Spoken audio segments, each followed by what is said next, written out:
Hello मित्रों, स्वागत है आप लोग का हमारे YouTube channel Mahakaleshwar end game में।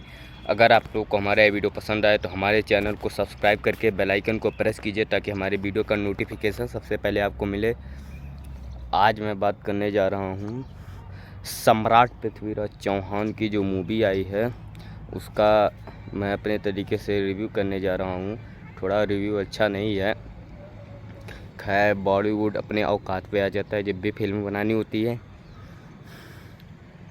ये द्विवेदी जी पृथ्वीराज रासो के आधार पर फिल्म बना रहे थे, लेकिन इसमें रासो के से कोई लास्ट में दो चार दोहे हैं और कोई दोहा भी नहीं है। कोई एक आध पंक्ति तो बोलनी चाहिए, वैसे लास्ट में सिर्फ बोले हैं चंद दाई का किरदार करने वाले सोनू सूद। और अगर ये पृथ्वीराज चौहान का किरदार या संजय दत्त या जो क्या नाम था उसका, जो मोहम्मद गौरी का किरदार कर रहा था, उसको दिया जाता तो अच्छा उन लोगों पर फिट आता, लेकिन अब दिया गया है तो उन्हीं को देखना जानना पड़ेगा।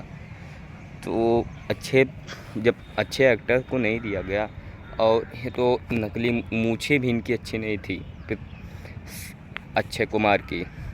पृथ्वीराज चौहान जैसे मूछें नहीं थी, मूछों की कमी भी थी। तो पहले तो शुरुआत हुआ है हरिहर के सॉन्ग से, फिर उसके बाद पृथ्वीराज का जन्म वगैरह बार कुछ वर्णन ही नहीं। उनको ये डर्ट कह रहे हैं दिल्ली का राज मिल गया, और दिल्ली का राज उन्हें कभी मिला ही नहीं था। दिल्ली उनके अधीन थी, कभी उन्हें दिल्ली का राज नहीं मिला था। ये दिखा रहे हैं कि पृथ्वीराज चौहान से और जयचंद की शत्रुता केवल दिल्ली के राज के लिए हुई थी ना।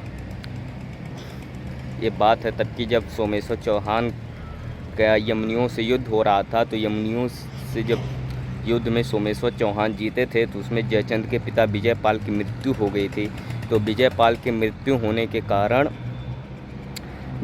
चंद के जो जयमल जी थे, जयचंद के काका, वो उनको भड़का रहे थे जयचंद के खिलाफ, लेकिन तब भी जयचंद नहीं बल। लेकिन अगली बार जब यमुनी ने आक्रमण किया भारतवर्ष पर, तब अजमेर नरेश सोमेश्वर चौहान ने फिर उसका सामना किया। उसमें जयचंद भी गया, जयचंद की मृत्यु होते होते बच गई। फिर जयमल उन्हें बहला फुसला गया। फिर पृथ्वीराज चौहान और जयचंद की दुश्मनी हो गई। ये सब का वर्णन उसमें है ही नहीं। जयचंद कौन था ये सब कुछ बताया नहीं। आला उदल की एक भी लड़ाई नहीं दिखाई गई है। कैसे पृथ्वीराज की मूवी कर दिए।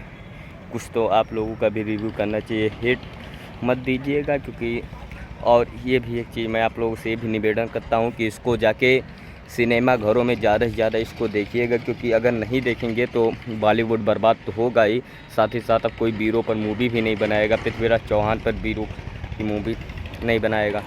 अब पहली बार किसी ने हिम्मत किया तो उनकी हिम्मत की सराहना तो करनी पड़ेगी कि इतिहास में मूवी बनाया है। और छेड़खानी तो बहुत हुई है इतिहास के साथ। पृथ्वीराज चौहान और अलाउद्दीन का भी युद्ध नहीं दिखाया गया। उसमें पृथ्वीराज को इसमें ऐसा नायक दिया, कभी भी तक का उन्हें दिखाने का मौका ही नहीं मिला। बल्कि उनके चाचा कान्हल देव चौहान को जो संजय जिसका रोल कर रहा था वो कुछ उनकी बेटा दिखाई गई, लेकिन उतने ही उनकी भी काफ़ी बेटा नहीं दिखाई गई है। तो खैर, मेरे हिसाब से तो मूवी उतनी अच्छी बनी नहीं है, लेकिन बना कर भी क्या करेंगे जब हमारे देश के लोग वीरों का इतिहास सुनते ही नहीं। वो सब मूवी देखेंगे नहीं। इन्हें तो KGF चैप्टर 2, RRR ये सब मूवी देखेंगे। पृथ्वीराज चौहान की मूवी कौन देखना जाएगा। यहाँ तक कि इतना भी बॉलीवुड अपने औकात पे आ गया है कि जब जौहर करने जा रहे थे संयोगिता, तब जौहर के समय भी डांस और गाना चल रहा है। आप ही लोग बताइए कि कोई आग में कूदने जाएगा तो उसमें भी डांस करेगा। ऐसा औकात दिखा दे रहा है बॉलीवुड अपना। इसी कारण बॉलीवुड बहुत गिर भी रहा है। 300 करोड़ के बजट में बनी थी मूवी, अभी तक 50-60 करोड़ की भी कमाई कर पाई है।